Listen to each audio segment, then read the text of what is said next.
Hello viewers, super YouTube চ্যানেলে সবাইকে স্বাগতম জানাচ্ছি। আজকের ভিডিওতে একটি গুরুত্বপূর্ণ মেডিসিন নিয়ে আলোচনা করব এবং মেডিসিনটির নাম হচ্ছে ইকোড্রিম ক্রিম।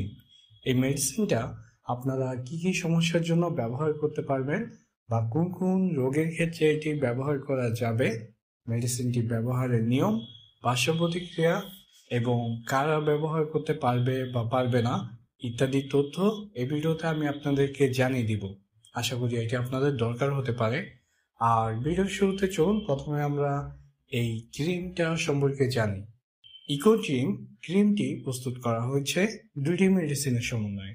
একটি হচ্ছে ইকোনাজল নাইট্রেট এবং অপরটি হচ্ছে টাইমসিনোলন অ্যাসিটোনাইট। এবং এই মেডিসিনটা আপনার প্রস্তুত করেছে ব্যাক্সিমকো ফার্মাসিউটিক্যালস লিমিটেড। 10 গ্রামের এই ক্রিমটির মূল্য পড়বে 34 টাকা। এটি আপনারা যে কোনো ফার্মেসিতে পেয়ে যাবেন। এখন আপনাদেরকে জানাচ্ছি এই ইকোড্রিম ক্রিমটি আপনারা কি কি সমস্যার জন্য ব্যবহার করতে পারবেন বা কি কি কাজ করে। আমি প্রথমত আপনাদেরকে কয়েকটি রোগের কথা বলি যে এই সকল রোগের ক্ষেত্রে আপনারা এই ক্রিমটি ব্যবহার করতে পারবেন। যেমন আপনার eczematous mycosis, psoriasis, tinea pedis, tinea corporis, tinea cruris, diaper dermatitis, এই সকল রোগের জন্য আপনারা ব্যবহার করতে পারবেন। তবে আমি যদি আপনাদেরকে একটু সহজভাবে বলি, যদি আপনার একজিমা সমস্যা বা চুলকানি সমস্যা হয়ে থাকে সেই ক্ষেত্রে আপনারা এই ক্রিমটি ব্যবহার করতে পারবেন। দ্বিতীয়ত, সোরিয়াসিসের প্রবলেম যদি হয়ে থাকে সেক্ষেত্রে আপনারা এটি ব্যবহার করতে পারবেন। এছাড়া দেখা যায় যে অ্যালার্জি বা চুলকানির কিছু লক্ষণ রয়েছে যেগুলো আমি আপনাদেরকে ছবিতে দেখানোর চেষ্টা করব। যদি এই ধরনের লক্ষণ দেখা দেয় সেই ক্ষেত্রে আপনারা এই ক্রিমটি ব্যবহার করতে পারবেন। এছাড়া এই ক্রিমটি বাচ্চাদেরকে ডায়পার পরানোর কারণেও যদি তাদের ডার্মাটাইটিসের প্রবলেম বা চুলকানি বা অ্যালার্জির সমস্যা দেখা দেয় সেক্ষেত্রেও কিন্তু আপনারা এই মেডিসিনটি বাচ্চাদেরকে দিতে পারবেন বা তাদের এই সমস্যার জন্য ব্যবহার করতে পারবেন। ইকোড্রিম ক্রিমটির আরেকটি গুরুত্বপূর্ণ ব্যবহার হচ্ছে যে যদি আপনার ছত্রাক বা ব্যাকটেরিয়া জনিত কারণে শরীরের বিভিন্ন অংশে বা গোপন অঙ্গের আশেপাশে বা গোপন অঙ্গের মধ্যেও যদি চুলকানি বা অ্যালার্জির সমস্যা দেখা দেয় সেক্ষেত্রেও কিন্তু আপনারা এটি ব্যবহার করতে পারবেন। তো এ হচ্ছে মেডিসিনটির কাজ। এবার আপনাদেরকে জানাই মেডিসিনটি আপনারা কিভাবে ব্যবহার করবেন বা কয়দিন ব্যবহার করবেন। যারা প্রাপ্তবয়স্ক ব্যক্তিরা আছে তারা এই ক্রিমটি দিনে 2 বার ব্যবহার করতে পারেন। প্রথমত আপনার আক্রান্ত স্থান ভালো করে পরিষ্কার করে নেবেন।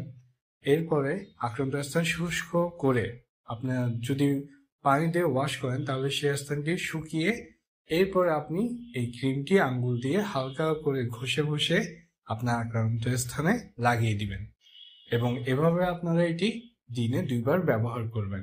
বাচ্চাদের ক্ষেত্রেও সেম একইভাবে মেডিসিনটি ব্যবহার করবেন। তবে খেয়াল রাখবেন যে এই মেডিসিনটি দিয়ে ওই আক্রান্ত স্থান ব্যান্ডেজ বা কোনো কাপড় বা কোনো কিছু দিয়ে ঢাকা যাবে না। আর এই মেডিসিনটি আপনারা ব্যবহারের ক্ষেত্রে খেয়াল রাখবেন যাতে এটি চোখে বা মুখের ভিতরের অংশে যাতে চলে না যায়। তো এ হচ্ছে মেডিসিনটির ব্যবহারের নিয়ম। এবার আপনাদেরকে জানাই যে এটির পার্শ্ব প্রতিক্রিয়া সম্পর্কে। এই ক্রিমটির পার্শ্ব প্রতিক্রিয়া খুবই কম এবং খুবই সহনীয়। তারপরও কিছু কিছু লোকের ক্ষেত্রে আপনার চুলকানি বা র্যাশের সমস্যা দেখা দিতে পারে। এগুলো হয়তো একজন এরকম সমস্যা দেখা দেয়। তবে এই ধরনের সমস্যা না হওয়ার চান্সই বেশি যদি আপনারা পরিমাণ মতো মেডিসিনটি ব্যবহার করেন। আর আরেকটা গুরুত্বপূর্ণ বিষয় হচ্ছে যে এই মেডিসিনটি কারা কারা ব্যবহার করতে পারবে না সেটির বিষয় বলি। এই মেডিসিনটা শুধু আপনারা শরীরের বাইরের অংশে ব্যবহার করবেন। হ্যাঁ, আর এই মেডিসিনটা যারা আপনার প্রেগনেন্সি অবস্থায় রয়েছে বা বাচ্চাকে দুধ খাওয়ান তারা এই মেডিসিনটি ব্যবহার করতে পারবেন না। এছাড়া যারা কর্টিকোস্টেরয়েড জাতীয় মেডিসিন বা ক্রিম ব্যবহার করেন সেক্ষেত্রে তারা এই মেডিসিনটি ব্যবহার করবেন না। আর এই মেডিসিনটি আপনারা একটানা 2 সপ্তাহ পর্যন্ত ব্যবহার করতে পারবেন। এর বেশি একটানা ব্যবহার করতে পারবেন না। যদি আপনার প্রয়োজন বেশি মনে হয় সেক্ষেত্রে আপনি নিকটস্থ ডাক্তারের পরামর্শ নিয়ে মেডিসিনটি পরবর্তীতে ব্যবহার করবেন। তো এ হচ্ছে আজকের এই ইকো ড্রিম ক্রিমটি নিয়ে আলোচনা। আজকের মতো ভিডিওটি এখানে শেষ করতেছি।